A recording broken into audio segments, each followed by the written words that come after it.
First, an apology for not making this announcement sooner, and also for what happened at the wedding. I'm so sorry. And for sneaking out to AvengerCon. Okay. Okay.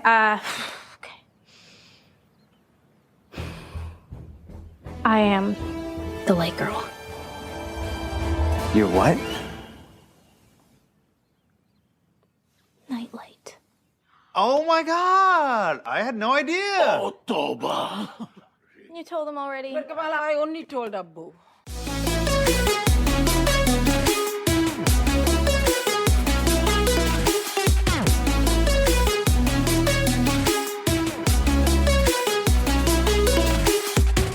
Hey, I'm Derek. Hi, I'm Noah. And you're listening to A Bite of Whoa. Where you almost didn't go there. Where we take our current favorite pop culture obsession and enjoy it one nibble at a time. Yay, we made it. Oh my God, 6 episodes. 7 episodes for us, because before you watch Miss Marvel, I got it in. Every episode. That's right. But we made it to the end of Miss Marvel. I can't believe we're having another final bite of another property. My God. I mean, Marvel just keeps pumping them out. And I'm like, okay, I'll take another bite. Oh my God, I'm full. I'm stuffed. I'm gorged. Oh my God, I'm overflowing with Marvel. But then they come out with another one. And I'm like, okay, let's go. And then they do a little cliffhanger. They make you wonder. Now they do this thing where they put a little text at the end to let you know what's going on next with the character. Well, speaking of knowing what's going on next with the podcast, make sure you are segues, baby. Are following us on Instagram, Facebook, and Twitter, and TikTok at A Bite of Pod. Also, leave a Oh, we have a Patreon. So if you like the show and this was good for you, you can support the show. Was this good for you? It was good for me. It was good for us. Is it good for you? I swear we're mostly professionals. We know what we're doing. But yes, if you like the show, you can support us that way. Bonus content, bonus swag, discount on merch. Lots of fun things coming. We might have some new stuff coming very soon. So go do that. And then also leave us a review. 5 stars are great. Remember, leave us an emoji review. We want to decide what it means. Oh, yeah. Yeah. Last episode, we were like, hey, leave us an emoji review. 1 emoji. Let's see what happens. They're like, Derek gives us so many prompts in every episode, we forget about them. So good on reminding them, Noah. You're welcome. About the emoji. That's what I'm here for. That's what he's here for. And then just to lay the groundwork for this episode, we're going to talk about the episode. Full spoilers for the whole season. What may come forward. We also have our little mailbag. What are you serving? It's going to be at the end of the episode. So if you submitted questions, let's see if they got on here. We'll talk about them at the end. All right. So shall we take a look back? Yeah. You answered. Nice. Oh, okay. We have to. All right. So we're taking a look back at Ms. Marvel episode 5, Time and Again. So flashback to India 1942, where we meet up with Aisha after she separated from Najma and the rest of the clandestine. She finds herself in a quiet village where she meets a rose grower named Hassan. Wow. The pair fall in love and enjoy a few years where they happily raise their daughter, Sana. Daughter? I don't know. You said daughter. I said daughter. Yeah, last episode. Guys, go play the last one. He said it. I don't even think that's a New York accent. No. That's like daughter. Did you ever see that SNL skit? They're like, he murdered my daughter. Yeah. That's exactly what that was. You do watch a lot of compilations, so. I do love an SNL compilation. In 1947, Najma tracks down Aisha's and threatens that she has one day to get the bangle back to her. The family decides to flee to the train station. Najma again tracks them down. Oh my God. Aisha sacrifices herself to save her family and to keep the bangle from the clandestine. Baby Sana gets lost in the crowd and is saved by none other than her future granddaughter, Kamala, who leads her back to Hassan with a trail of stars. Kamala is blasted back to the present where there is a tear between worlds. Najma sacrifices herself to close the veil, and her power floats to Kamran back in the U.S. Kamran, not knowing what to do, runs to Bruno for help. But while there, the Department of Damage Control blows the Circle Q to smithereens. Boo. Blackout. Very abrupt ending. Yes. I love them. I hate them. It's effective. They really, and they were like, if you hated Deaver this entire season, this episode is really going to drive that home for you. Oh, this one? Yeah. The one we're going to talk Yeah. about? Okay. Yeah. True. I Right? hate her. Totally. Everything about her. Hate her. So, Do the spoiler warning so that way Yeah. I can talk about her. so, of course, spoiler alert, this is the finale of Ms. Marvel. Oh Do my you God. want to be spoiled? No. Go watch it. Come back. Okay, you're back. Great. So let us officially take a bite of Ms. Marvel, episode 6, No Normal, No normal. No norm. which is the name of the first collected volume. And is it the first issue as well? Believe so. Yeah. Yes. Yeah. They did a couple callbacks Mm-hmm. to issue names and trade names Mhm. and stuff. Yeah. Oh man, guys, this episode. Okay, just to set the groundwork, the finale opens up immediately after the shocking conclusion of last week's episode with Kamran and Bruno on the run from the Department of Damage Control following the explosion of Circle Q. Kamran's powers are out of control. And how did he get hurt again? Wasn't it just his arm? Because I'm sorry. Like, he very much was like needing help walking. I'm like, your legs are fine. Go. You're slowing everybody down, man. I know. I'm confused. So we have Bruno with the obviously a broken wrist of some sort because he has a cast on it now. Right. Kamran, I think maybe hurt his ribs, but I mean the whole episode is just Yeah. bent over in pain. Yeah. Yeah. Or is that he got hurt when the power entered his body? I don't know. I have no. He's very hurt though. He did say that he felt like he was like being crushed from the inside. So never mind. I just answered my own grievance. There's a black hole within him. Yeah. But speaking of Agent Deaver, she is clearly on a mission to apprehend the enhanced individuals and to take them into custody. And she is being ruthless in this episode. I can't stand her. I like the actor. Hate the hair. I Awful hate hair. every time she like licks her mouth weirdly. Like, watch it again. You'll notice it. And you'll hate her more. She's awful. She's awful. And the thing that I don't understand about her first scene in this is that she's walking away from the explosion at the Circle Q and she's like, this is what happens when teenagers have powers. It's like, no, actually, you blew up the Circle Q. Well, it's like, so it's confusing, right? So he shot his, whatever, the light or whatever it is at the drone, and then it malfunctioned and then shot a missile. But there's still a missile on the drone. Yeah, that is not on them. Sorry. Why was it primed and ready to go? Well, I think that's the whole storyline with Deaver is that she leaps before she looks. Yeah, she don't care. Yeah, she takes action. She does not think. She is full of hatred and she wants to kill. Yeah. A big point of this episode is, obviously it's the finale, so Kamala has to become Miss Marvel. She has to come into her identity and really be, I don't know, feel her powers and stuff. It's the typical arc of an origin story. It's like they're not sure, they get the powers and they have to deal with it, and then they're like, oh, I am Spider-Man, Superman, I am this, all of that. So a big part of this is getting her costume because she still didn't get it yet. Yeah, the acceptance of their superhero-ness always is almost finally there when they get their costume. Yeah. The costume really seals the deal. Yeah, true. I did like that the beginning of the episode, it addressed the secret identity thing. Her family, all of her family knows. Mm-hmm. She was like going to tell her family, but Muniba told the dad, and then the dad's on speakerphone, so then the whole house heard. So they all know now. So it's all out in the open. It's fine. Yeah, it's like when I came out to my mom, and then my mom told everyone in my family for me. Oh my, yeah, my mom did too. Yeah. Yeah. But my mom, no, my mom didn't tell my family. My mom told family friends and then told family. Oh, gosh. It was weird. Yeah, that is weird. So moral of the story is don't tell people's thing that they tell you. Exactly. Because it's not yours to tell. Yes. But in this instance, it's okay. Yeah. But still. Right. No, I mean, it was a cute scene. But I think kind of what we're talking about is what Zoe talks about later on in the episode when she says Kamala can reveal who she is when she's ready to reveal who she is. Yeah, it's hers to reveal. It's not Zoe's. It's not anything else. I actually have a thing on that I kind of want to because you didn't get to a certain part in the comic, and I might spoil something. No, I have to. Well, you've already kind of led me to a place where I know what's happening. I've led you to a wonderful rainbow land of spoiling things. Yeah.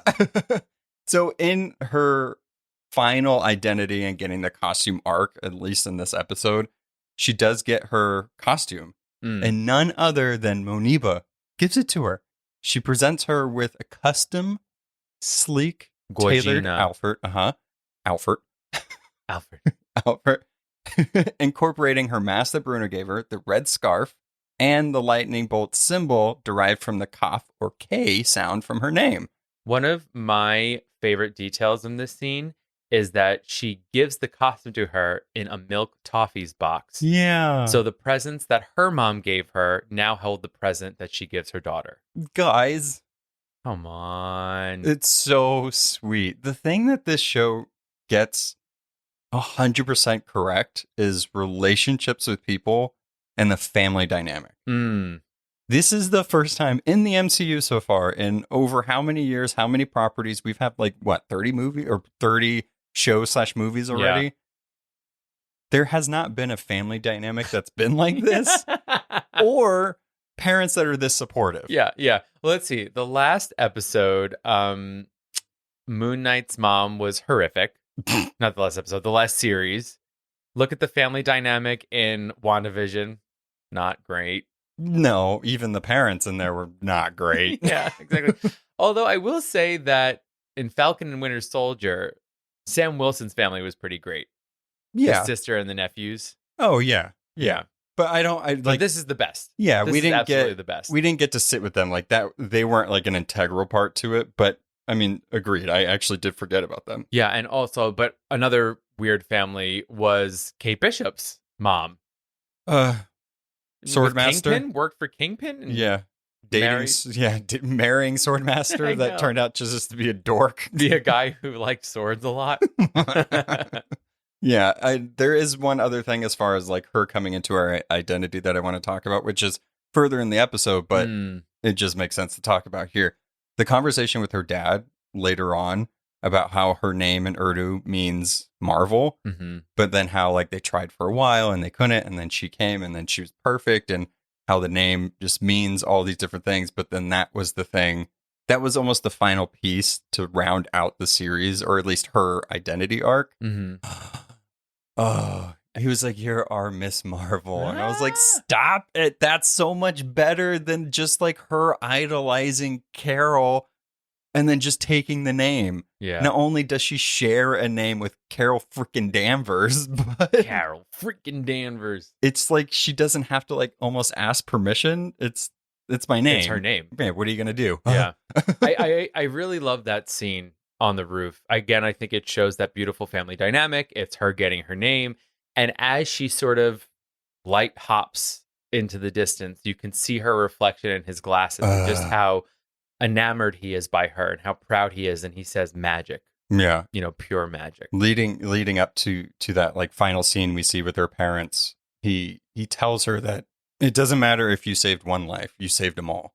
Yeah. If you saved one. I was like, that's the with great power comes great responsibility moment that every superhero needs. Even if it's from somebody else or within them. I'm like, oh my God, they did this so well. Like, I didn't know I needed that final part to be like, she's good. She's here. Yeah. She's in the MCU. She's going to take one giant purple leap into the cosmos of it. Crystalline jump. Yeah. The thing that nobody knows, though, is what Marvel is keeping under wraps is that actually Yusuf is going to become an apprentice to Bruce Banner and become a Hulk, just like he was in the first episode of the show. Imagine. I would love that. He's so great. But he doesn't change color or size.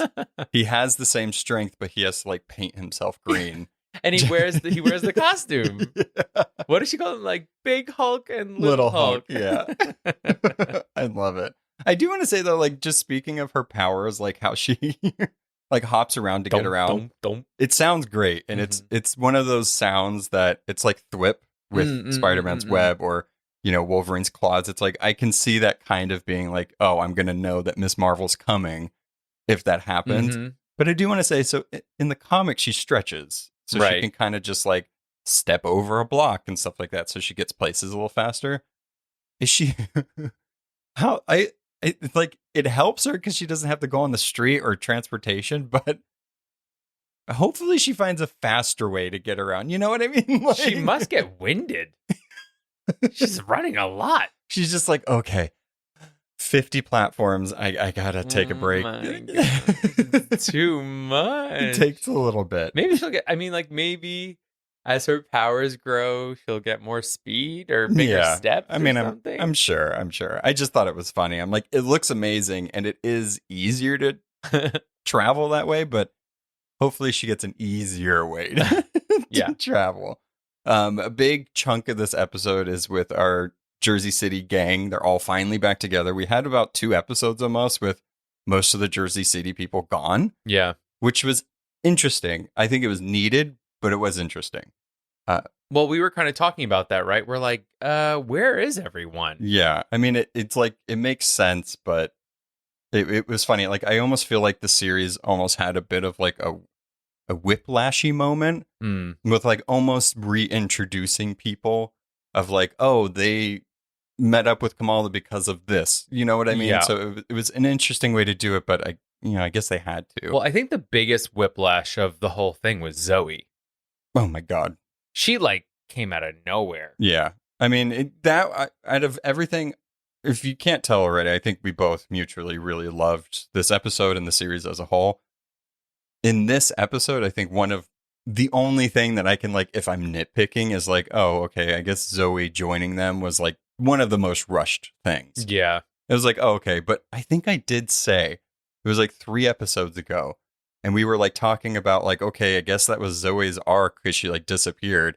And I was like, I bet in the last episode, she's just going to come in and she's going to be like, I'm going to be with you because I believe in you, or you I'm saved good me. now. Yeah. Right. Which is fine. I guess that's so far as we know that was her arc. Sure. She needed to And do whatever secret information, wink, wink, you have about her in the comics. I mean, Yeah. I guess she had to come back in at some point and be good. Yeah. And well, as we know on social media, I think yesterday, they usually release like kind of like a series trailer or like watch all episodes streaming now, blah, blah, blah. Mm-hmm. And they said season finale and not series Yes. finale.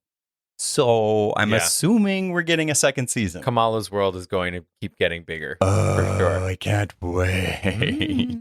But so all the gang has to get back together in this final installment of the season, not series. What? We get a scene to talk about Diva again. We get a scene where she comes into the mosque With her shoes on still. again with her shoes on. And this whole scene, every time she comes in there, I mean, there is social commentary and everything with her doing that.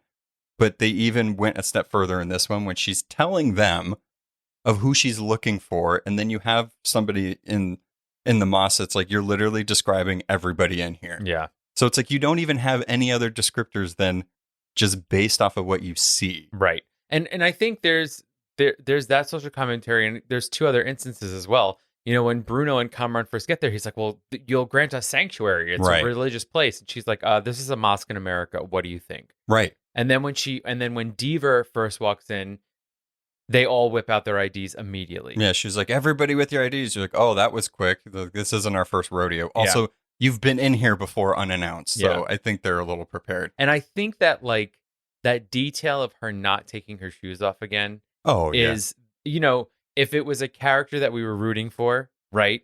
In that moment, oh, look, they took their shoes off. They're learning something. Right. If they were having like a redemption arc or something exactly. like that. Yeah. So this is just drilling down again in that she's the worst. Not with that haircut. For her first step to redemption is to fixing her haircut. It's aerodynamic. For what? It's like a bouffant mullet. No. Or when it's that wind gun thing. She just stands in front of it and lets it blast her in the head. That's the things at the department. Yeah. Ew. Doom. I'm ready. Oh my God, she probably does. Yeah, she's a freak. Sonic blasts herself in the face to do her hair every morning. Once from behind to tease the bouffant, then from the front on both sides for the slicked back. Oh, Yeah. she's the worst. Speaking of the mosque scene, Miguel and Reveal? Nakia. they're dating. You know what? Maybe that's the biggest whiplash of the season. Miguel, who was in one episode, and we were like, what was that guy's name? Miguel? And now they're dating? Yeah. What? It's funny, but it is a nice detail for Nakia. Almost because it's like, okay, she does have a life outside of Kamala. You know how sometimes in stories where it feels like the supporting characters or the best friends tend to you really only know what's happening to them around that main character. Sure. It's like, oh, well, I guess while Kamala was doing her thing, she had Miguel. She was doing her thing. She's fine. And also she's bored for the mosque. So, I mean, she's busy. I want a whole series on her. I'd watch it. I would watch that too. It's like, you know, like a political thriller. Yeah, oh my God. Yes. Changes her. Yes. Changes her. Yes. Just like it's hot in her. Yeah. It's her. So the through thread from here on out is Kamala calls Kareem and is like, hey, Kamran is going, his powers are everywhere. I need your help. I need to get him out of here. And he's like, okay, fine. I guess get him to the harbor by midnight and send him to us. I got people. He said. So they have to hide him, but also get him to the harbor by midnight. So everybody meets up at the high school because that's the only place that's going to be empty on a Saturday night, including Amir. Yes. Because she needs a chaperone. I like that she goes, superheroes don't need chaperones. Yeah. Come on. I do like, though, and she did it once before that, she's referring to herself as a superhero. Oh, yeah. She's there. Yeah, she's getting it. She's feeling herself a little bit, which is great. Nakia and Kamala finally get to talk a little bit, which we had been wondering how that was going to happen. And it is a little quick, but it's more for them to get it all out in the open so that way she can join the group and then they can get to this big action sequence that's happening. I did think it was nice, though, because Nakia is one of those interesting characters where she is so mature that she does feel the emotions that anybody else would feel, but she doesn't let it ruin the friendship and she doesn't let it rule how she reacts. Yeah. And then I was also thinking, as far as we know, she actually never told Kamala that she was dating Miguel. No. So everybody got secrets. I mean, yeah. Or were they dating this whole time and we just didn't know? Like, it didn't matter. I mean, it doesn't really matter. We don't need to know, but it is nice to know. But well, it was a reveal for all of us. Yeah. I thought Kamala was on the same side as us, but maybe not. I don't know. Like, because he was at the party, but then he disappeared. And then he was in a closet. And I'm like, I was trying to think of like if we've ever seen like Nakia on her phone, like maybe like trying to hide a message or something like that, but I can't seem to remember. I don't recall. Kamala only cares about herself, okay? Okay. I'm just kidding. Yeah. No, not just true. kidding. Hey guys, comment below. Oh my God. Did we know that Nakia was dating Miguel before this? They don't know. No, maybe they noticed something. Okay, fine. If you notice something, we didn't know to be looking for it. That's true. So Kamala devises a plan of Home Alone proportions designed to keep the agents at bay. The Department of Damage Control is so comically useless that it's fun. Like, what are they even do? I don't know. Can I do my one, Derek, like, how does this make sense thing? Fine. She had time. Who? Kamala. Uh-huh. They're at the school already. Yes. She had time to draw. I knew you were going to mention the entire plan. And then not only draw the entire plan, but then they had to go around the school Home Alone booby trapping everything. Yeah. Walls of chairs, giant science experiments. Yeah. Disco ball from the ceiling. Yeah. And we're okay with this. Well, yeah, it's I think I don't know if they purposefully did it to where like the Department of Damage Control got there to like hurry up the plan and be like have that sense of urgency.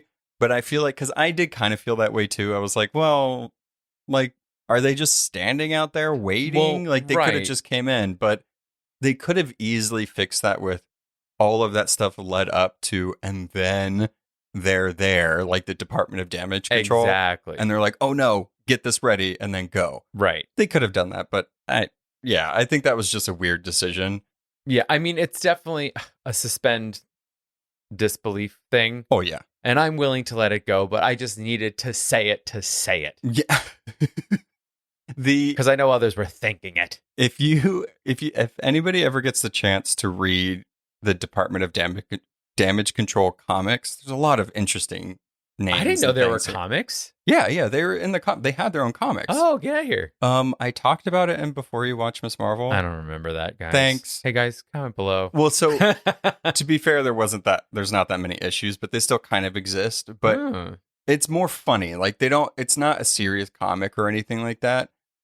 I almost would have rather them been saved for like a Parks and Rec kind of comedy workplace thing. Yes. Because it's literally a department that has to handle the damage that heroes do while saving people. Yes. And you have like a whole cast of characters. Like that's what it is. So it was interesting to see them flip into this weird, like xenophobic. Well, yeah. Well, that's what's interesting, right? Is that they're supposed to come after the fact, but here they are just trying to like track people down. Yeah. So they just flipped the meaning of damage control. They want to prevent the damage instead of control, whatever. And well, actually, yeah.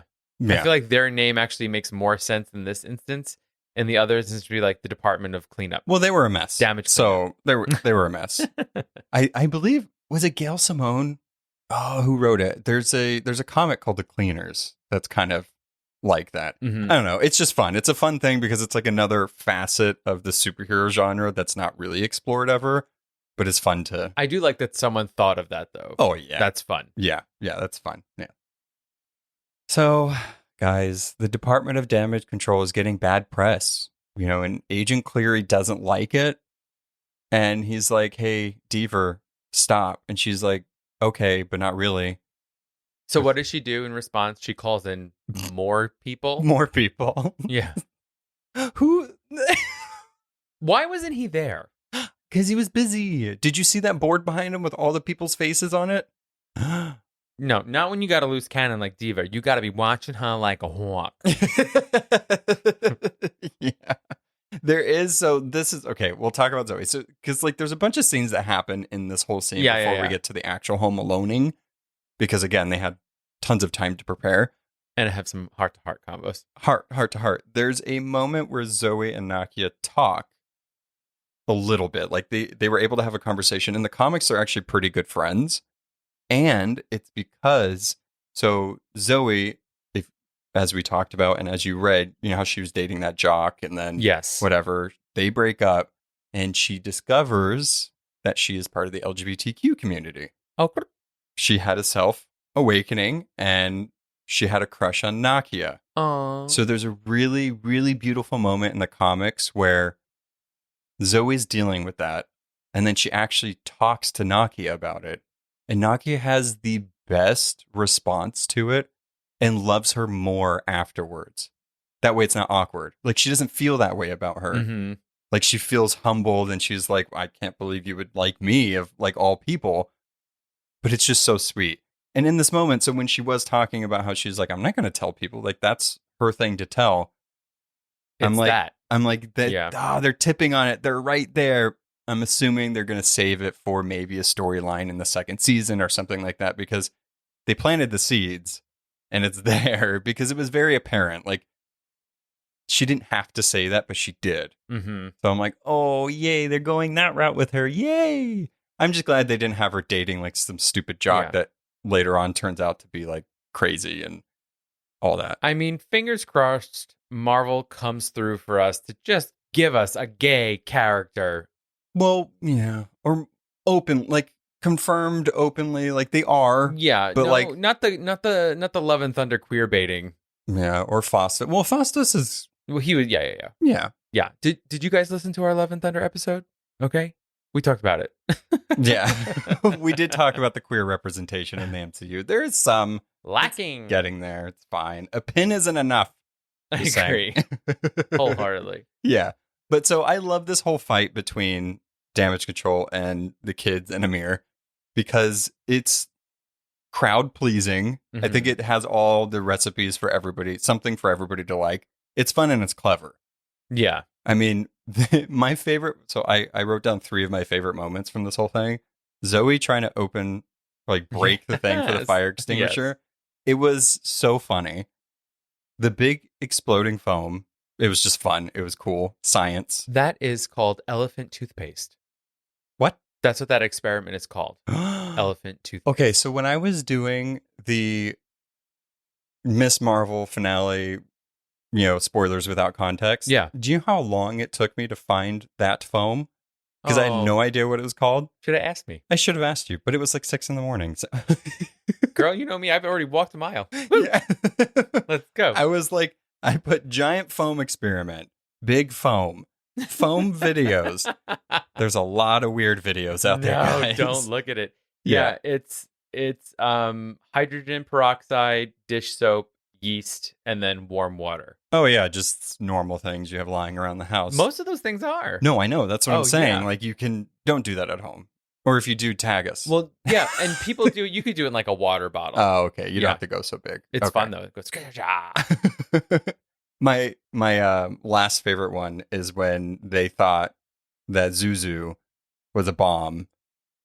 Yes. And then the disco ball came down. Yeah. That was amazing. Also, the music in the scene was amazing. I mean, I think it would be delightful if more places had disco balls in the hallway, and out of nowhere they just dropped down and everybody danced. Imagine in a high school if Right? that happened. In my high school, we had a walkathon every year. So we'd all like walk like 5, I think it was like a 5K or something like that. And the week leading up to it, every morning over the loudspeaker, the principal would play a song where like the word walk was in it or something like that. Oh. To be like, these boots are made for walking. Oh, I mean, that's like fun, but also like, okay. Also, don't forget, I went to a very like conservative Catholic school. So you couldn't even bust out and dance. You had to be like, oh. And the halls were so packed that we were all just on top of each other, like, what is happening? But now that I think back walk to the it, line. Fun. Exactly. Exactly. You're into it now, Noah. You get it. Oh my God. Okay. Did you notice? You probably did. This scene where Kamala and Kamran are hiding in Mr. Wilson's office behind the desk. And they almost kiss because, whenever a dangerous situation is happening, that's usually when the protagonist and the love interest kiss. And then Bruno walked in. Oh my God. I mean, not only were they almost going to kiss, but their hands, they make glowing. Crystal glowing love. Ew. And then poor Bruno. I think Bruno has, at this point now, accepted his fate. He's like, look, I'm just going to go chill out in California. I got to get away from this. My God. I feel so bad for him. I mean, it seems like she has very mature friends.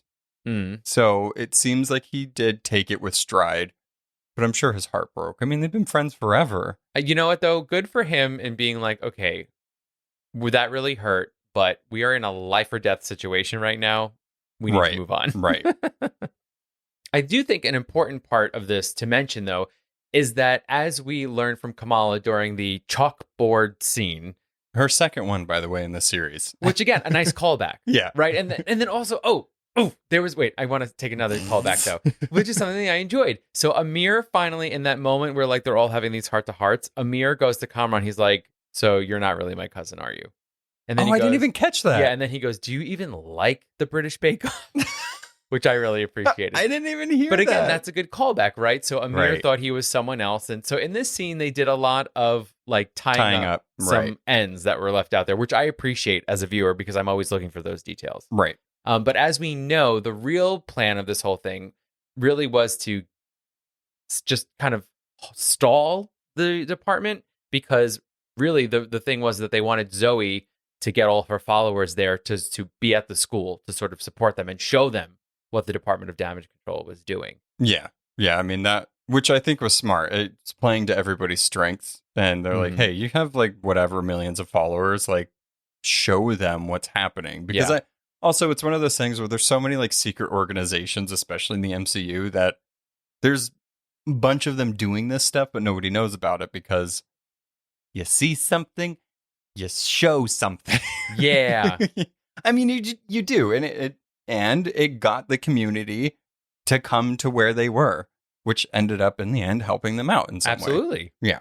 So the final fight, one of the final climactic parts of this episode, we still have stuff to talk about, so we're not wrapping it up right now. Just putting that out there. Kamran still doesn't know that his mother died. Of course, in this, he presses Kamala a little bit about it. And he's like, I need the clandestines. I need them here. Why aren't they here? What's happening? He puts two and two together and, he knows that they're dead. Yeah. They're not coming for him, which is upsetting because he's not only hurt, he not only feels like he's getting crushed from the inside, he has these powers he doesn't understand. All this organization's after him, and then his family's dead. So, like, you kind of have to feel for the guy. Yeah. It's funny, though, because it's like we were saying, like, Nakia's really, she really handled it well. Bruno was so gracious in the scene where he saw them almost get... Zoe stepped up. Kamran, on the other hand, sort of stamps out in an angry huff. Yeah, I mean, it's interesting. I'm keeping my eye on him. Yeah. I don't fully trust him yet. I feel for him. I do think he's a good character. I think they did him well. He's definitely different than his comic book counterpart. Also, his powers are different than Kamala's. But I don't know how. Like, it looks like they're the same, but also different. Yeah, well, they're definitely from the same group of people. Bunch of Norsans. Yeah, but his has more power in it because it almost feels like, to me, it's like hers are more human-based, his are more clandestine-based. In what way? His powers come from the veil, from the other side of the world. And so, in my mind, there's just a difference of someone more based here, what their powers are, Kamala, and then what his powers are, they're based in the Nor more. Like where he got them? Is that what yeah. Okay. Yeah, He's able to harness them differently because his genetic makeup, which I guess we'll get into later, might be different than hers. Yeah, I do have some questions about that. His powers in the comics, I was trying to see if they were trying to like resemble them a little bit, because in the show they try to resemble Kamala's embiggening and stretching. In this show, his powers are kind of like Kaboom or like Gambit almost, where like he can make things like he transfers kinetic energy to something and it explodes, but he also like turns into this weird like crystal looking thing. Like he almost looks like Iceman, but more crystal looking. Well, here's the crystals. Well, right. So yeah. And he was like kind of exploding a little bit in an alley, like a bunch of energy was being released. Yeah. So yeah, I just thought it was interesting. I mean, obviously his powers, he doesn't know how to use them, so they're much more erratic. They're much like scarier looking. But she doesn't explode like that ever. No. Give off shock waves of any sort. No. So I mean, again, we might find out in the second season what's going on with with Kareem and Kamran, best buds. In my mind, he's going to be trained as a red dagger or something. Yeah. But so this final kind of climactic part, Kamala has to not only deal with a grieving Kamran, but deal with the Department of Damage Control while the whole community watches and brings out the big guns. So there's a lot going on for her in this moment. I got so emotional and so excited when Kamran goes out of the school and then they all start shooting at him and then she jumps out to shield him. I was like, oh my God, that scene was so good. I was very nervous because her parents were right there. Yeah, they were freaking out. I didn't want her to get hurt. I didn't want them to get hurt. I was very concerned for the whole Khan clan. Yeah.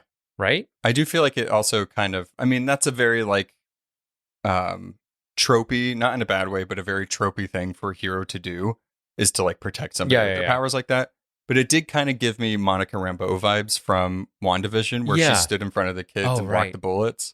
I was like, the Marvels, there's the connection. That's how they know each other.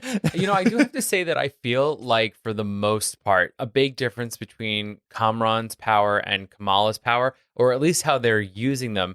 She tends to go to defense. He tends to go to offense. Or some sort of it, yeah. Yeah, he's always trying to get someone. She's always trying to stop someone. Yeah, and the only times I think that she's ever really gone offense, aside from her fists, is when she kind of just like throws a platform. Yeah, well, I like that. See, that's what I liked, is that she was defending, right? She was shielding, and then she finally just threw her shield at them to try and get them to stop. Right. But she's not going out of her way to try and hurt people. Oh, yeah. And we see that when she smashes the truck later on. She's like, hey guys, are you okay? Yeah.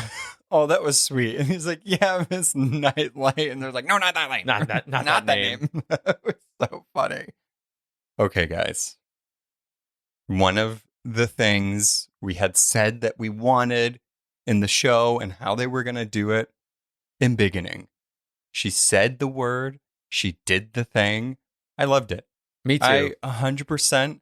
That was the thing as far as like her powers and stuff, because her powers are cool and she's used them in an interesting way, but that's what she needed. Like she needed that extra thing, because to me, I was just like, how is she going to like stand up to this? Or like, is she just only going to be able to do this? No, she can embiggen herself. She has these long arms, giant fists, big legs, body covered in Nor? Her Nor shield? Yeah. Oh man, so good. When she said embiggen, I was like, yes.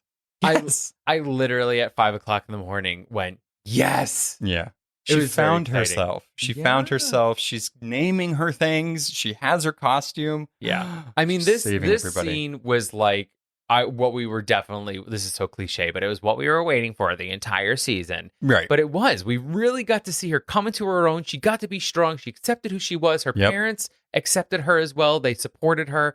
And she just kind of kicked a lot of ass in the best Kamala Khan way ever. Oh, yeah. Which is like, just like deflecting. Yeah. Not actually hurting or killing. I like that they translated her powers the same. They look different, but the same.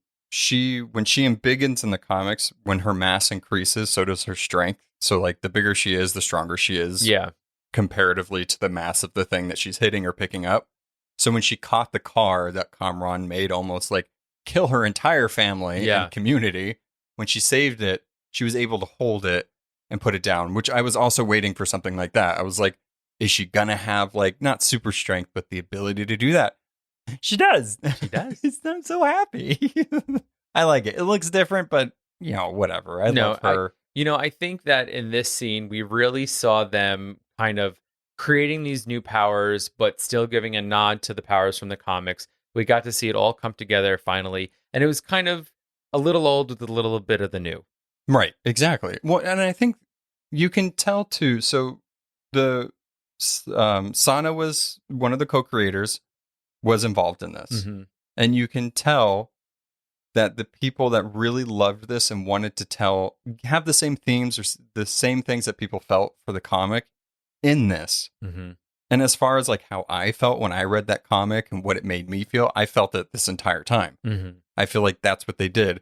And then to go that extra mile to make sure that the community and everything is represented very well.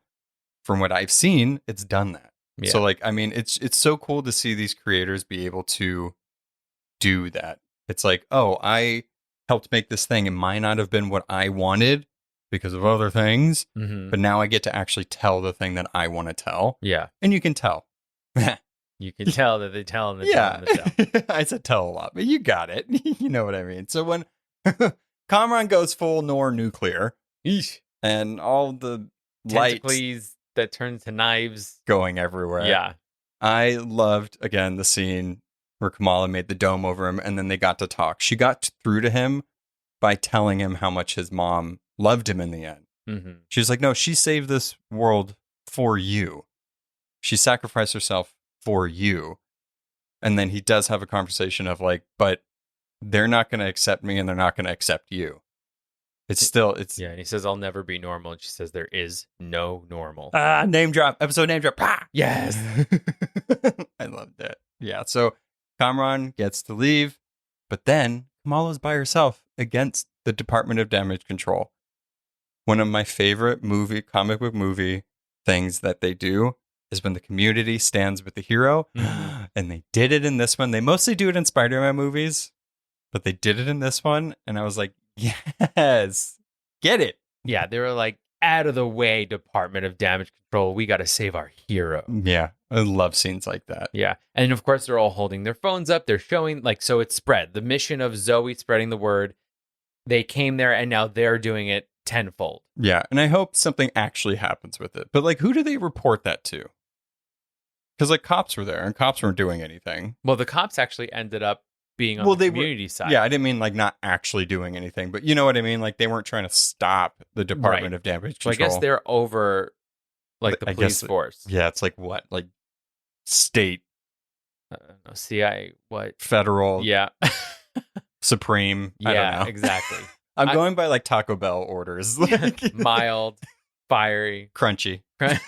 gordita, cheesy crunch. Flaming hot. Yeah, exactly. Fun. Yeah, so how did you feel about that as far as that being the climactic like action sequence for the season? I liked it a lot, especially because it's let's figure it started like halfway through the episode with them in the high school. Yeah, so it was pretty long. It was a pretty long. Right. And I think that we got a lot of emotional I'm trying to think of the word, like closure for her, for him. I think, again, like I said, we saw her parents there. Everybody came back together. And I thought that fight scene was really nerve-wracking because they kept blasting the kids. Oh, And, yeah. like, Deaver tries to get them at least 3 separate times. Oh, yeah. So she's not quitting. No. So just when you think, okay, it's now. Even after she made the dome of the shield and he escapes, Deaver still comes back to try and get her again. I thought it was over after Kamran left. And then to see Kamala by herself in the center of that, and she turns around and Deaver fucking starts talking. I was like, and she like literally picks up a gun. Yeah. Oh my God. Yeah. Not cool. No. Not okay. Also, No. she's a child. Like, well, that's the other thing. Dear God. Insane. Like, you have to, okay, it's like, obviously she's a POS, but like. That's a piece of shit. But I just wanted to say I don't it. really like to curse on the pod. I will do it. I It's know. fine. I don't It says know. explicit. Only every so often when I do it, I'm like, oh no. I'll do it. But thank you. But I like it. Did something happen in Deaver's past? I don't care. I'm just trying to paint a portrait of a Marvel character because I They're feel children. like they give you a little more. Like, did some mutant wrong them? I'm using that word now. Can I use that word now? I can use that word now. Well, I was trying to save it for the end, but it's fine. You can use the word. Someone with powers did something wrong by, I don't know what it is, but something happened. I'm really like making the listeners hold out for that. I've like tried to tiptoe around. I'm waiting to do my air guitar for the famous riff. Yeah. I don't know. We got some questions for our What Are You Serving section that kind of, I have some things to talk about her. Mm-hmm. I won't say them now because I don't want to repeat myself because I never repeat myself on here. Ugh. But did you know in our Before You Watch? How dare you? Self-promotion is fine on your own thing, okay? You love it. All right. So we'll talk about the end here, okay? We're going to talk about the final scenes, the post-credit scenes, everything like that. There is one Easter egg that I did want to talk about. The TikTok montage that we see. There was a lot of people, and I was questioning it too, on why G. Willow Wilson, the other creator and writer of Ms. Marvel, wasn't really involved in this, or at least not heavily credited. Mm-hmm. Didn't see anything about it. They have been kind of silent online about it. They've been promoting it and everything. So it was kind of like, was there a rift between the two creators? Like, what's happening? She showed up as a cameo. Front and center, baby. I mean, like, I don't think somebody would do that if they didn't necessarily want to encourage or believe in the story that you're telling. Mm-hmm. She showed it. I liked how her name on TikTok was the real G.W. Wilson. I was like, yeah. Oh, she's so pretty. I know. She's so pretty. I freaked out when I saw her. It was so good. So good. So after this, like, sort of TikTok live Instagram montage thing, we do have a moment where Kamala is standing in her costume and she's looking in her bedroom mirror. And callback. It's a callback, and I got teary-eyed. Oh, because so good. The last time we saw her looking in a mirror, she was completely unsure of herself. And now as she looks at herself, she wholly knows who she is. She didn't look away. She didn't have an ugly face on because she didn't like the way she looked. She didn't cover up her body. Nope. She's proud of who she is, of what she's wearing, of what she represents, of what she's doing in the world. And it's just such a gorgeous moment for this character that I was moved. I mean, that is a part of the coming of age story that you want. Mm-hmm. That's something that everybody was rooting for, even if you didn't know you were rooting for that. You wanted her to love herself and accept herself and be herself. Yes. Oh, she did it. She got it. Yeah, and it's also that thing, if you think about the character, especially in the beginning, the whole first episode is it's based around her wanting to be in a Captain Marvel costume competition, to be someone else. Right. Even as a brown girl being a white woman. Yeah. Right. And so finally, in this last episode, she is wholly herself. Mm-hmm. And she doesn't have to pretend to be anyone else because she's so happy with who she doesn't need to be anybody else. She's amazing and marvelous herself. Yeah. Speaking of herself, there's more to her that we didn't know until Bruno came 1 week later. 1 week later. 1 week later in Kamran's car. Bruno tells Kamala that there's a mutation in her genes. Guys, okay, full disclosure. We watch this at 5 a.m. When that happened, my mind immediately exploded. I didn't hear the X-Men riff. I heard Derek say guitar X-Men riff. I thought he was saying that would have been a good moment for that to happen. My whole day goes by. I'm at work. Somebody posts on Twitter when the X-Men 97 theme went blah, blah, blah during the scene. And I listened to it and I was like, did somebody add that in there? It's awesome, but did somebody add that in there? I went to Derek and I was like, did they add that in here? He's like, yes, it was in the episode. I was like, what? I was like, yes, that's why I said X-Men guitar riff. So the whole time I thought they were just using the word mutation, like a mutant gene and stuff like that, as just like the clinical term. Yeah. And then I was like, oh my God, she is the MCU's first mutant. What? So it was a delayed reaction for me. It took about 12 hours. It did. I did love, though, her thing is that she's like, whatever it is, it's just going to be another label. Give me the keys. Yeah, well, she doesn't know that the fans know. She's like, everybody chill out. Gosh, just let me be myself. Yeah, no. No. There's no way. There's no way that people are not going to freak out about this, because people are freaking out about this. I'm freaking out about it. I mean, I freaked out because of the guitar riff. I love that. Come on. But that means the X-Men are coming. Well, okay, that means mutants are coming. I don't know if that means X-Men are coming yet, but mutants are here. They're here already. Who's a mutant? Now we're going to be playing Who's a Mutant. Oh, that's going to be fun. That's a dangerous game. Who do you think? This is my question. Who do you think is going to be the first X-Men mutant that's going to be introduced? I mean, okay, I think it can go either of two ways. Uh-huh. It can either go classic Wolverine. Okay. Or young Jubilee. Oh, that'd be fun. Right? Yeah. Right? We keep talking about all these young characters that they're introducing. Like somewhere along the line, there might be a run-in with another young person with powers. Right. I mean, even though Professor X was in Multiverse of Madness, spoiler, he dies. But spoiler. With the rest of them. Yeah. Spoiler. All of them die. I could see him being the first one or some form of that. Yeah. Because I could feel, I don't know, I feel they could go a couple different ways. Like there could be mutants that just like kind of show up or in things. And then it might take a while for Professor X or somebody to come around and be like, maybe I should make a school for all these gifted people. Yeah. You know? I want them, though, if Wolverine shows up, I want true 90s cartoon Wolverine. Hey, bub. Oh my God. There's a whole story in Miss Marvel comics where her and Wolverine team up. It is that's right. It's amazing.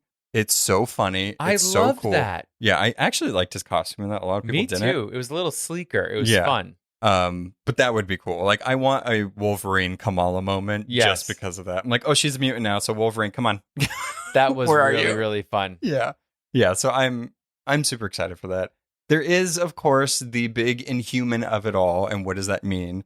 I feel like there is still some room to kind of explain what is necessarily happening. So mutants do exist now in the MCU. She is the first one.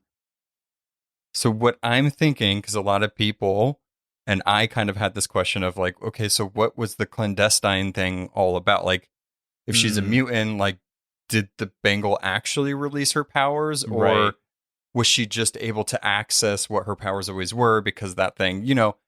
So I'm just thinking that she's both. Like, comes from clandestine. but she is also a mutant. Because Bruno also said that he checked between her family, and she's Right. the only one with that. Well, I think that's a good point, right? Because that's something that I've kind of been questioning. I do think a lot about like the line of like Muniba not wanting her to have the bangle. Why did we still never really got the thing of her, unless Sana was just obsessed with this bangle her entire life, and Well, she was like, "Mom, give it up." Right. She was probably just like over her mom with her wild Yeah. theories. She didn't want Kamala to do that. But I think that a way to say it's like, okay, well, Sana at some point in her life probably wore the bangle. Why didn't she get powers? You know, Sana did have powers. She made her platform into the stars. oh, I thought the platform. Well, that's why.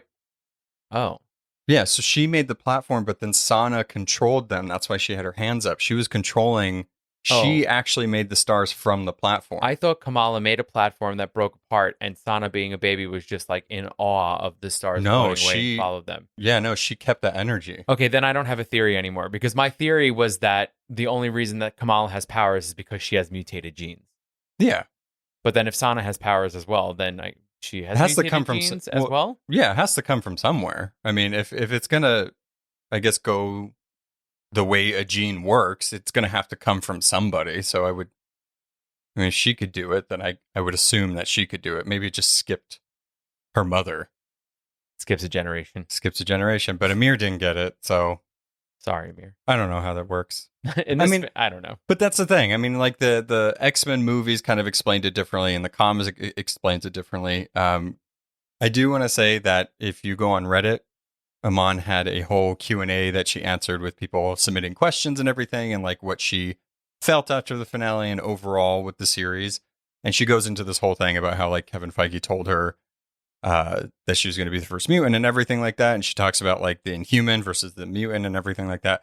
I did want to just say, because Sana has been, the co-creator has been kind of vocal about this. So Ike, what is it? Pummel, I can't remember his name. He was the kind of head person of Marvel at the time. Mm-hmm. And humans were on the rise up. He wanted to kind of replace mutants, X-Men, with Inhumans. So when Sana and G. Willow Wilson were making Miss Marvel, they made them make her an Inhuman. In the comic. Right. Even though they originally wanted to make her a mutant. So they're finally able to tell the story they wanted to without a white man telling a woman of color what to do in their own work. So that's also a little beautiful, and I'm glad that they also get to tell their story. Their original intention, baby. Yeah, I mean, the fact that she's not an Inhuman does not take away from her character at all. Her being an Inhuman didn't add to the character. Kamala is what made the character. Lockjaw was just a bonus. Yeah. They're people with powers. Yeah. Everyone. Whatever. Yeah.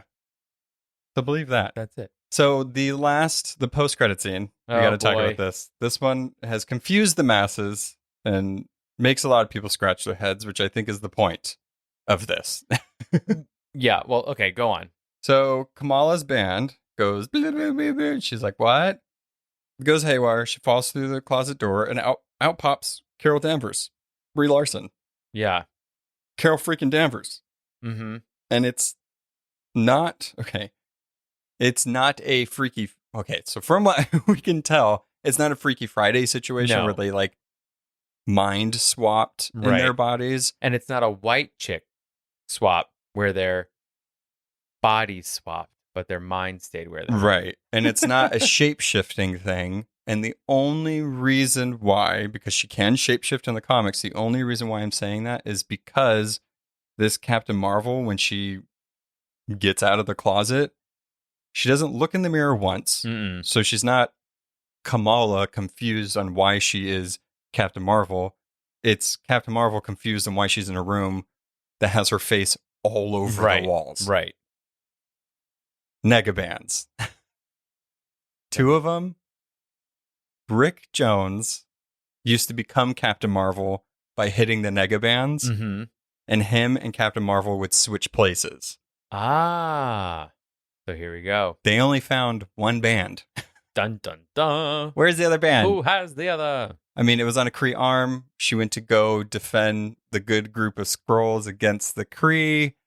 That's my through line, guys. That's my theory. Well, I mean, we were wondering, right? Our big question was always, but how does Kamala get together right.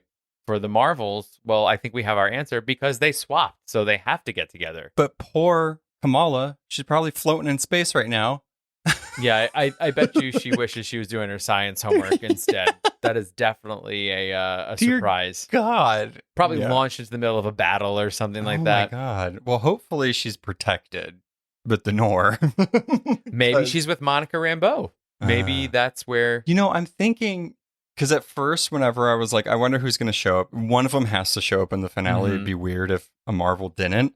And I was like, it would make sense as far as proximity-wise if Monica showed up. Mm-hmm. But now that Carol showed up, maybe Monica knows that she's on Earth now. And then she goes to her to like slap her in the face for abandoning Earth and her. And then they have to go find Kamala. Fair. Right. So they're... But I do think that they would be together. Yeah. Or she's like retracing her mother's footsteps and yeah. trying to get to know this person again. And they're together, traveling the galaxy for some reason. And then, boop. Yeah. Switcheroo. I wonder who is going to be the villain in that one. Interesting. I guess we'll see. I'm just excited to see all three of them together. All the Marvels together. Oh, it's going to be so cool. Yeah. All right. So should we get into our questions? Our final questions for the season? What are you serving? Yeah. Let's go. All right. First question is from Chango ATX on Twitter. All right. My big question is, Sadie Deaver, is she going to be revealed as a Skrull? She was very hateful and angry about these two kids having powers. I feel like there's more motivation there. Yeah, I could, with that hair, yeah. I do not see these before we talk about them, but I feel like this person is echoing my sentiments in some way. Yeah. There's something. Yeah. I mean, that whole department is weird. Like, why are you so... It's crawling with sneaky. Yeah, and Skrulls are pretty, like, xenophobic and hateful. It would make sense. Like, bad Skrulls, not some of the Skrulls that we've seen so far in the MCU. Bad Skrulls. Are bad. I was also, this is just to, like, kind of add on to this, maybe, possibly, they could be the early stages of, like, the Sentinel program. Oh, no. Since the mutants are being introduced. Not the Sentinels. Well, they have to. I hated the Sentinels. They're purple. And but they're so big and they hurt the mutants. Yeah, I don't like their faces. All right, so this one is from Metalcore Nerds podcast. These guys are pretty cool, so I would just check them out if you want to. I can't get over how much heart and culture is in this show. Amon is a... I was not going to curse, but you said it, so I have to curse. Amon is a fucking star, and I knew this character was going to become a fan favorite. Happy to be right in this instance. On top of an amazing season, that ending scene and post-credit scene were icing on the cake. I do feel like it was a little, not rocky, but we were kind of like, oh, where's this going to go by the last episode? I feel like it tied it up very nicely. Oh, yeah, and that moment of that famous picture of her sitting on top of the lamppost, looking out over the city that she will defend and she knows will defend her back. Oh, yeah. Oh, that's poetry, baby. Yeah. Oh, so good. Yeah. So good. This next one we did kind of just answer, but I'm going to say it because I purposely grabbed it so that way I could answer it, but I did answer it. So just going to say it to give you a little shout out. So Bravo6 on Twitter again. Can you explain what happened when Captain Marvel showed up and she kind of like sucked in? So I'm assuming whenever Kamala and Captain Marvel switch places, again, could be wrong of what's actually happening, but that's what it seemed like. I mean, yeah, what we know of the nega bands, what we know of how she reacted when she came out of the closet, that's what I would assume. Who's gonna fix the closet?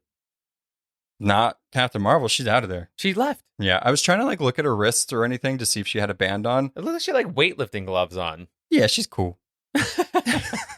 Her hair's better. Hair out. Yeah, her hair's much better. I don't like the short hair. I'm sorry.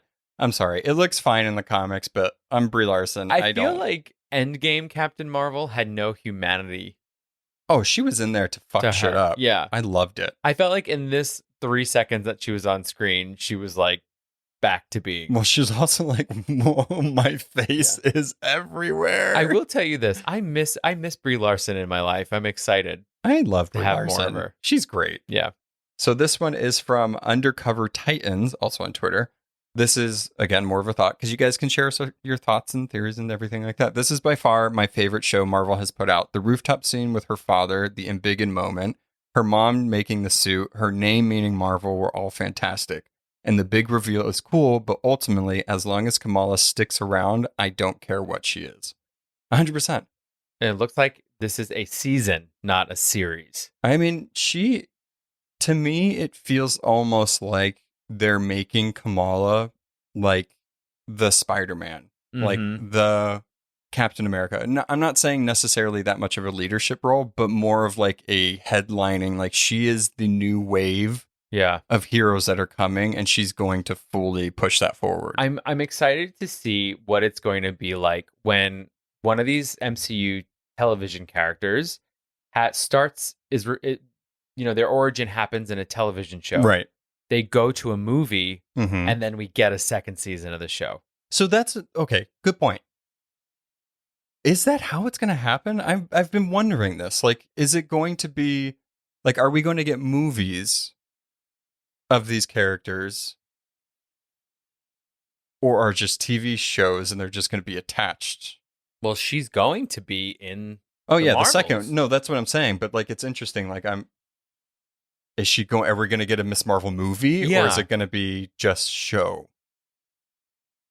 It's interesting. Well, we know she's going to be in the Marvels, so she's going to be in a movie. Yeah. And then apparently there's going to be another season of the show by the words that they're using now. I just hope they do a better job than they did with the Power Rangers, because that was very confusing as a child when the Power Rangers had a movie, but then their powers didn't necessarily make it over into the show until later on. That's probably going to happen. Oh no! Like, they're going to show different variations more for storytelling purposes. Like, it's like she might do something different, but it's because that's going to be the thing to defeat the thing at the end. Or I don't know. We'll see. Yeah, we'll see. All right. Second to last. Okay. This one is Chauncey Telsey at Big Chauncey 64. I probably said that wrong. I'm sorry. It was overall a damn delight show, and I wish it had been 10 to 13 episodes. 100% agree.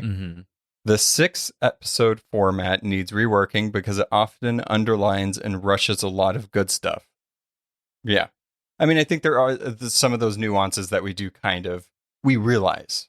Yeah. And we did kind of point it out. It's like, oh, that was rushed. Like, Zoe just coming in there was a little rushed because she had no scenes outside of the first 2 episodes. Yeah, totally. Yeah. And I think we've kind of touched on that in the past of us being like what is and especially in Ms. Marvel, where, like you said before, 2 of these episodes had not even half of the major players in them. Beautiful episodes, but 6 episodes, it's like, yeah, that's a lot. It's a lot. Yeah. So this last one, stick with me. Okay. They ask questions and also have thoughts. Oh, it's not, you'll enjoy it. So at Zach's place, you'll know who you are. Where does Kamala rank in terms of characters introduced in Phase 4 as your highest on moving forward in the coming years? So, I guess we'll answer that first, because this is like kind of like thoughts after that. I mean, I guess so. Who was introduced? We got Kate Bishop, Yelena, Moon Knight, Kamala, Sylvie. Is there anyone in Falcon and Winter Soldier? No, because it's Bucky and Sam. Yeah, I think Kamala and Kate probably. What of your favorites? No, it says who do you think has the highest on moving forward in the coming years? Like, who's going to be the biggest? Yeah, I kind of, I mean, the fact that Kamala has a movie already set, right? And when we saw Thor: Love and Thunder, she's in the Marvel, the intro logo. Like, Kate's not in them, as far as I've seen. she's in like the very tiny spot. You know what I mean? But like they put Kamala like there. I think you're right. I think Kamala is the one out of this group. Like, where the heck is Moon Knight gonna come? Yeah, I don't. I mean, unless they, I feel like they're going to start branching off into different sections of the MCU. We're going to have like our cosmic big players. Mm-hmm. We're going to have like a supernatural. We're going to have a mystic. We're going to have street level because Daredevil's coming back and Echo and all of that. And then there's going to be big events where it brings everybody together. Echo's a character as well. Oh, yeah, Echo. Yeah, and she's getting her own show. Yeah. I feel... Okay. So they're all going to be major players going forward, but in their different sections that I just mentioned. Street level, That's Echo. Very democratic of you there. Yeah. Okay, so the second part of this, even though the show wasn't perfect, I felt like her arc, accepting the various threads that make her who she is, was complete and took advantage of the TV format better than any of the other MCUs, maybe even better than Loki. I can't wait for more of Kamala and her family. Additionally, oh God, there's 2 questions. Additionally, in the spirit of the Gyro King himself, I'd like to know your favorite or go-to street food vendor / experience. That's a fun question. Oh, yeah. I have 2. You do? Okay, go for it. My favorite street food to get is falafel. Delicious. Love it. Yeah. Every time I've had it, it's been amazing, especially in the city. Don't believe what people say. It's great. It's amazing. My like a kind of food vendor, food truck experience that I came from Austin, so like food trucks are everywhere. Sure. But specifically, whenever I worked in DC years ago, outside of my building, there was this woman that had a Greek like food stand, and she would always come there because everybody from the buildings would go to her. I'm not kidding you. When she had the best Greek food I've ever had in my life, lamb so fresh. The rice, oh my God, it was so good. She did all the tzatziki herself that morning. Oh, beautiful. Every single time. It was so good. I mean, I hope she's still doing it. I'm going to go to DC one day and see if I can find her. Yeah. One of my favorite like city food truck experiences is one time when I think I was working at the library, I was leaving.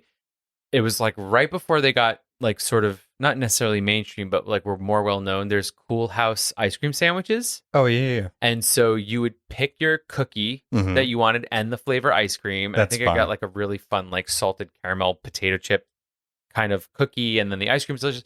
But then the paper that they give you to hold it in is made of potatoes. So you can eat the paper too. Oh, that's scary. It was fun. I would be like, I don't believe you. And one of my one of the like more fun things, I had gone to Japan a couple of years ago, and if you're a Japanophile, you're constantly like watching anime and you're watching YouTube videos, and there's that delicious taiyaki. It's in the shape of a fish. It's like a dough with sweet bean paste inside. They have them at the H Mart here. Yeah, but I got one in Japan, and I just came out of a train station, and there was just a booth, and they were making them fresh right there. Yeah. Oh, it was like so hot. It like burned my mouth, but it was so exciting and delicious. Let us know your favorite go-to food vendor / experience. Yeah. Those are fun. I like that. That was a good question. Next podcast is going to be only food vendors. And it's not going to be called, the title won't have anything to do with food. Like no, it's going to be pop culture. Right, exactly. Popcorn culture. Because we confuse everybody. Yay. And the more we get into food puns, it just becomes more muddled. Okay. So, before you get into that, what? We have to do what we always do at the end of everything we cover. You didn't tell me. It should be, girl. No, I don't have my list. What? I don't remember what I said last time. All right. I'll go first. Or do you want to go first? No, you can go first. I'll go first? Since you sprung this on me. I mean, it's like every time. Okay. You could keep saying that. It's not going to change my anger. So Moon Knight had the top for me. Moon Knight was still is number 1 for me. Now, can we put 2 and 1? Does that count as a ranking? You're the ruler of the list. No.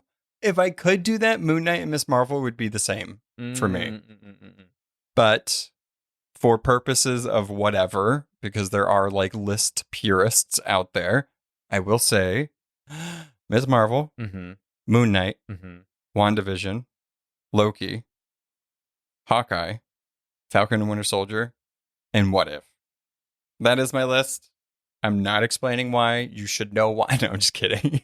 You should listen to every episode. No, we've I ever mean, done. I think as a whole, I think character-wise, story-wise, the way it was done, how it made me feel, everything like that. Miss Marvel just felt so complete. So, I don't know. It just felt like it was made with love. Yeah. And I love the actor that plays her. Yes. Like, that's why it's number one. Charming. And then Moon Knight's number 2, just because, I mean, that's just more my aesthetic. I like the more serious stuff. And then the rest of them just fell into place. They just fell into place. I think mine, kind of like what you were talking about with like aesthetic, in looking at my list, it really kind of, you can tell my list goes by how much fun I had watching them. I could guess that, yeah. You know?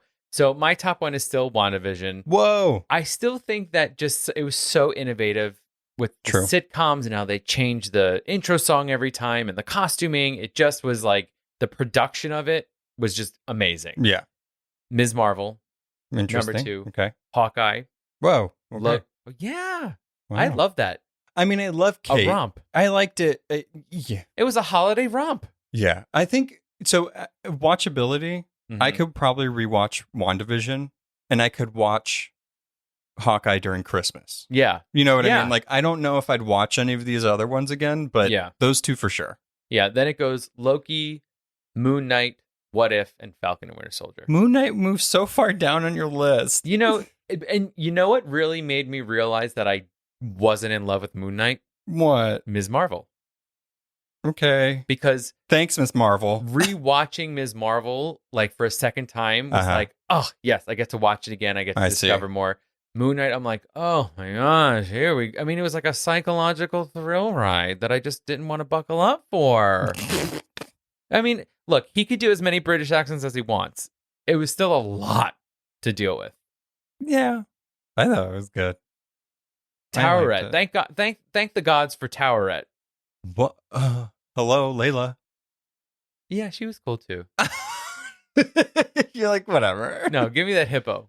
Give me that hippo, baby. You know you miss Haro.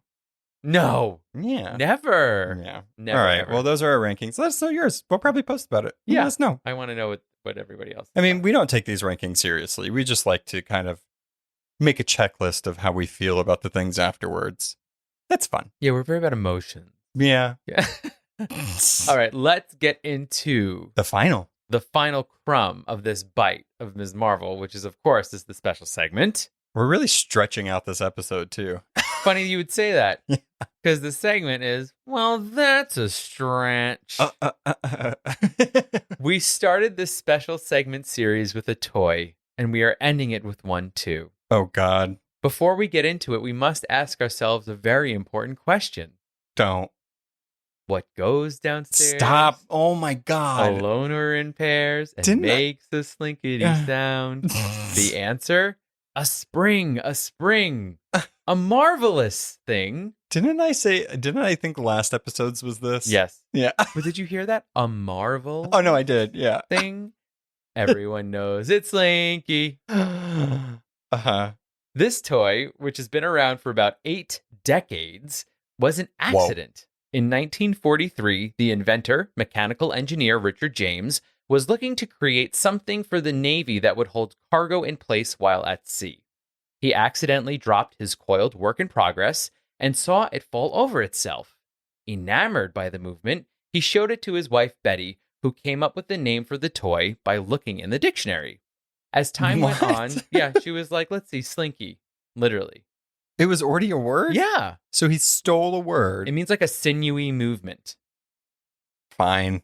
He didn't steal it. Well, no, I thought there was already a thing, and he's like, I'm going to patent this. Oh, no. He gets awful, though. So as time went on, the toy grew in popularity, but it was because of Betty that it really took off. Apparently, at some point, Richard joined a cult and deserted his wife and kids. So it was up to Betty to make it happen. Okay. Yeah. In 1960, he just left them. He left her with the business and idea. 6 kids. Oh, yeah, well, kids too. Yeah. He left her with the business. It's like, no, end this. In 1963, she used everything she had to get herself to a toy show in New York where it sold out. Later that year, the first commercial aired with the famous jingle, and the rest is springy, stretchy history. The Slinky now comes in many forms and colors, including the original silver metal, fun plastic colors, and of course, Slinky Dog. Oh. Be sure to mark your calendars because National Slinky Day is next month on August 30th. Oh my God. Well, Boo, the guy. Yeah, but Betty Also- made it. Okay, no, great. I praise her. But he was going to try to use that to like keep stuff on a cargo ship. I don't think that would be strong enough.